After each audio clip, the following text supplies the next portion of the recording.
咁啊有個同學仔話咧，呢條題目咧佢唔識做啦。咁我哋睇下呢條題目啦。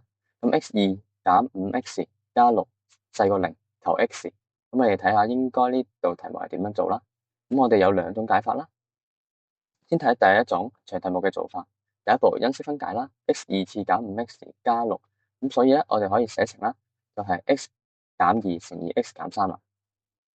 咁第二步咧，我哋係揾根啦，令佢咧等於0啦。咁 x 減2咧等於0啦，或者 x 減3等於0啦。咁我哋就可以知道啦，就係 x 減 x 等於2啦，同 x 等於3啦。咁呢兩個咧就係一個拋物線同 x 軸嘅交點啦。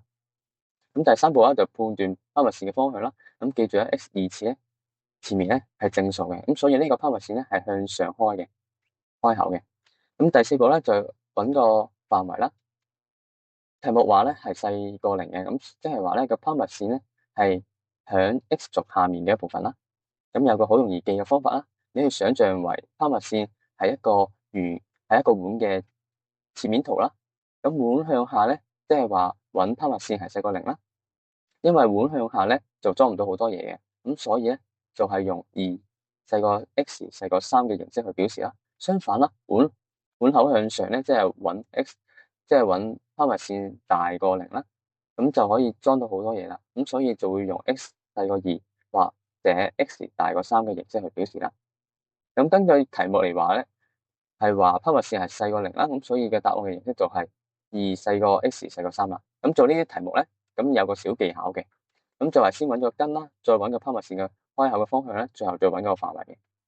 咁對於 MC 題咧，我哋其實有個更快嘅方法嘅，就係直接代入去揾佢係唔係細過0啦。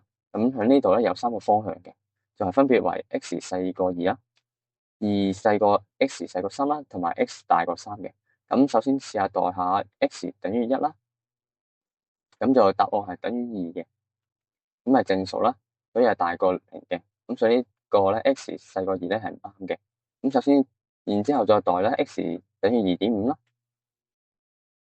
咁嘅答案咧，我哋計到咧係等於負0.25嘅，咁係負數啦，係符合細過0嘅。咁再試下啦，x 等於4啦，咁就我哋計到咧就係等於2嘅，係正數嘅。咁所以 x 大過3咧都唔啱嘅。咁所以咧，我哋最後嘅答案咧係揀 C 嘅。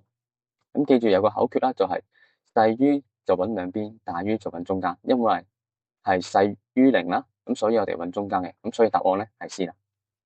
咁最後有一條挑戰題啦，就係負 x2次加 4x 減3大過等於0啦。咁歡迎你去分享你嘅答案喺評論區啦。